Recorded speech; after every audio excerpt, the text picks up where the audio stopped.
Eh bien bonjour à tous les amis, j'espère que vous allez bien. On se retrouve pour une toute nouvelle vidéo sur Fortnite. Aujourd'hui, nous allons nous aventurer jusqu'en des profondeurs abyssales, où certaines choses que je vais vous montrer sur Fortnite deviennent presque horrifiantes.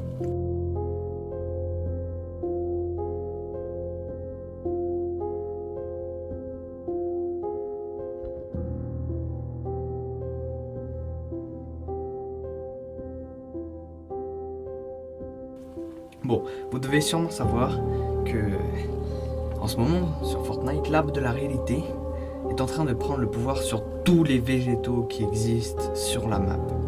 En fait, cet arbre est né du cœur même de la map, le point zéro, et l'énergie qu'il alimente lui permet de transformer totalement certaines villes en créant de nouveaux biomes.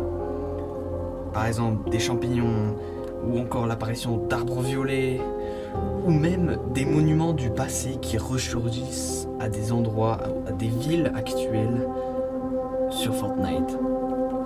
Notamment là avec la nouvelle mise à jour, au Daily Bugle, c'est devenu un univers pirate.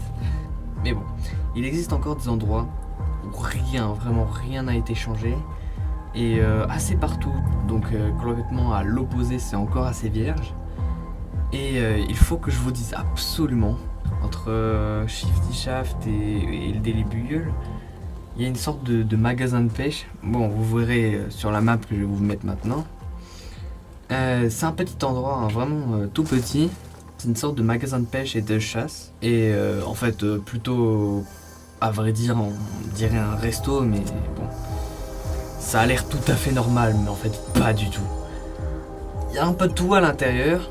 Poissons, articles, canne à pêche à vendre, bref, plein de trucs.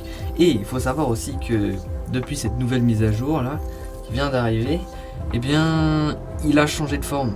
Avant, il n'était pas comme ça. Et ça, c'est aussi vraiment bizarre. Parce que ça veut dire que Fortnite, il met quand même toute son importance là-dessus. Et alors que c'est quand même un endroit super isolé, où il n'y a rien, il n'y a pas du tout de loot. Vraiment, c'est un peu incompréhensible.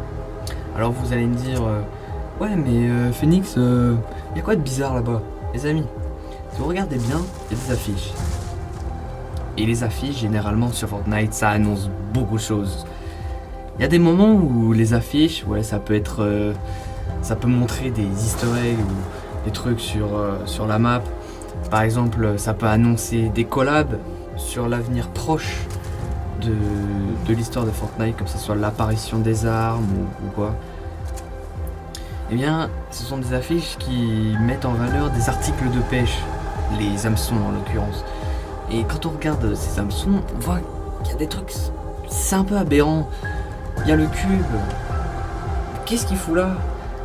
En article de pêche, il y a des skins aussi qui sont sur les hameçons. What? Pourquoi?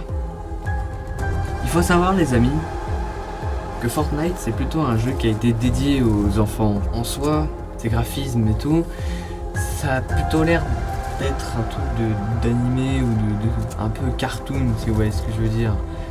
Et à aucun moment, par exemple quand on meurt, ben on meurt pas vraiment, on est juste téléporté au lobby quoi.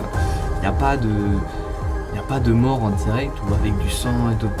Et ben à cette cabane, c'est le seul endroit de la map où vous pourrez trouver un membre coupé. Oui, il y a un doigt coupé avec du sang qui sert d'hameçon. Mais les amis, il y a pire que ça. Le pire, c'est que quand on regarde vraiment l'affiche, déjà, c'est des petits poissons, d'accord, ce sont des poissons, c'est pas vraiment très louche, mais il y a des écritures. Et c'est en latin le bail, c'est en latin. Il y a des mots qui sont en latin. Par exemple, j'ai recherché avec Google Traduction, il y a douleur, et ça parle de combat et de trucs comme ça, c'est... What? Et c'est vraiment effrayant, parce qu'il y a aussi des trucs qui parlent de fourrure d'animaux, mais... Vous m'expliquez pourquoi? C'est aberrant. Moi je vous dis, Fortnite, ils ont pété un plomb.